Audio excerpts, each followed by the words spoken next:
সন্তানরা আমাদেরকে অস্বীকার করছে। এটা হচ্ছে আমাদের একটি বিষয়, এবং সেটা একটি ইম্প্যাক্ট আমরা রাষ্ট্র ব্যবস্থায় দেখতে পাচ্ছি। টিএসসি যে সিদ্ধান্ত নিয়েছে 1 সপ্তাহের ব্যবধানে তাদের নোটিশ পরিবর্তন করে, এটি আমাদেরকে ভাবতে বাধ্য করছে যে এখানে নিশ্চয়ই কোনো দুর্বলমূলক কোনো কনস্পিরেসি এখানে কাজ করছে। এবং ম্যানেজমেন্ট বিভাগের এবং ম্যানেজমেন্ট ডিসিপ্লিনের একজন সদস্য হিসেবে আমরা সবাই মনে করি যে আমাদের এই মুহূর্তে পিএসসিকে এই মেসেজ কনভে করা দরকার যে এই হঠকারীমূলক সিদ্ধান্ত এখনই স্থগিত করতে হবে, এবং ম্যানেজমেন্ট ডিসিপ্লিনকে আমাদের যে ইউনিকনেস অ্যাজ এ ডিসিপ্লিন, আমাদের যে ইউনিকনেস, আমাদের যেই আপনার যেটাকে বলে স্পেশালাইজেশন, এই স্পেশালাইজেশনকে মূল্যায়ন করে আমাদেরকে আগে যেভাবে আমাদেরকে একটা ম্যানেজমেন্টে আমাদের ক্যাটাগরি ছিল এবং সেই ক্যাটাগরিতে অন্য কেউ অন্তর্ভুক্ত ছিল না, এবং সেভাবে সেই পূর্বের নিয়মে ফিরে যাওয়ার ব্যাপারে আমরা অনুরোধ জানাচ্ছি। এবং সেই অনুরোধ যদি প্রশাসন যদি এটাকে সুন্দর দৃষ্টিতে দেখে যদি সমাধান করেন, তাদের বর্তমান সিদ্ধান্ত যদি স্থগিত করেন, তাহলে আমরা আবার ফিরে যেতে চাই আমাদের স্বাভাবিক কর্মকাণ্ডে। আমরা কোনো অস্থিরতামূলক পরিস্থিতি সৃষ্টি করতে আসিনি এখানে। আমাদের উদ্দেশ্য হচ্ছে ম্যানেজমেন্টকে একটা ইউনিক ডিসিপ্লিন বাঁচিয়ে রাখা, এটা আমাদের সবাইকে বুঝতে হবে, এবং তার জন্য তাদের সিদ্ধান্ত পরিবর্তন করতে হবে, না হলে আমরা পরবর্তীতে হয়তো বা আরো কঠোর কিছু পদক্ষেপ নিতে বাধ্য হব। এবং আমাদের একটাই দাবি,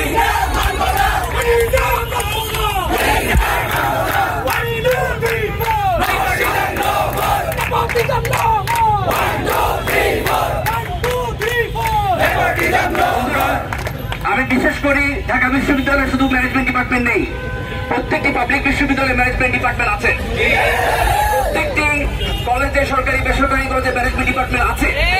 এটা ন্যাশনালি ইন্ডিকেট করে যে management as a unique discipline exist. তো প্রশাসনকে এটা বোঝার জন্য আমার মনে খুব বেশি ব্যাকপেল পাওয়ার কথা নয়। সুতরাং আমাদের সাথে আমার মনে হয় আমাদের বিশ্ববিদ্যালয় পর্যায়ে এবং কলেজ পর্যায়ের বন্ধুরাও অচিরেই যোগদান করবে এই আন্দোলনে, এবং আমি তাদেরকে উদাত্ত আহ্বান জানাচ্ছি। এটা আমাদের শুধুমাত্র ঢাকা বিশ্ববিদ্যালয় ম্যানেজমেন্ট পরিবারের শুধু দাবি নয়, আমার মনে হয় ঢাকা বাংলাদেশের সকল ম্যানেজমেন্ট ডিপার্টমেন্ট যেখানে যেখানে আছে প্রত্যেক ডিপার্টমেন্টের দাবি যে ম্যানেজমেন্টের সাথে অন্য কোনো বিষয় যেগুলোর সাথে ম্যানেজমেন্টের আসলে কোনো সম্পৃক্ততা নেই, সেই সব বিষয়কে আমাদের ক্যাটাগরি থেকে বাদ দেওয়া হোক, এবং আমরা আমাদের পূর্বের যে সম্মান সেটা ফিরে পেতে চাই।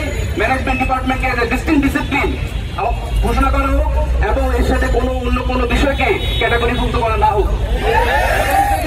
এবং যদি যেহেতু আমাদের গতকাল আমরা ভাইস চ্যান্সেলর মহোদয়, প্রভাইস চ্যান্সেলর মহোদয় ওনাদের সাথে আমরা আলাপ করেছি, এবং এটা হতে পারে যে একটা ইকুইভ্যালেন্স কমিটি গঠনের মাধ্যমে পরবর্তীতে হয়তো বা কিছু বিষয় ভাবনা চিন্তা করা যেতে পারে, কিন্তু কোন রকম ইকুইভ্যালেন্স কমিটি ফর্ম না করে, কোন রকম অ্যানালাইটিক্যাল প্রসেস কোনো ফলো না করে, হ্যাঁ, এবং কোন এক্সপার্ট অপিনিয়ন না নিয়ে যেভাবে সিদ্ধান্ত নেওয়া হচ্ছে, এটা আমার কাছে মনে হচ্ছে আমাদের জন্য খুবই থ্রেটেনিং, এবং আমরা এর বিরোধিতা করছি।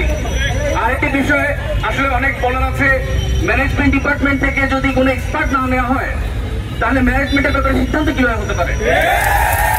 আমাদের বিশ্বাস ঢাকা বিশ্ববিদ্যালয় management department is the pioneering department. ম্যানেজমেন্টের ব্যাপারে সিদ্ধান্ত নেওয়ার পূর্বে university grants commission, public service কমিশনকে অবশ্যই ম্যানেজমেন্ট ডিপার্টমেন্টের শিক্ষকদের সাথে কথা বলতে হবে, এবং সেই কথা বলে যদি আমরা সিদ্ধান্ত একমত হতে পারি, তাহলে তারা একটা কনসেনসাসের ভিত্তিতে পরবর্তীতে হয়তো কিছু চিন্তা করতে পারেন।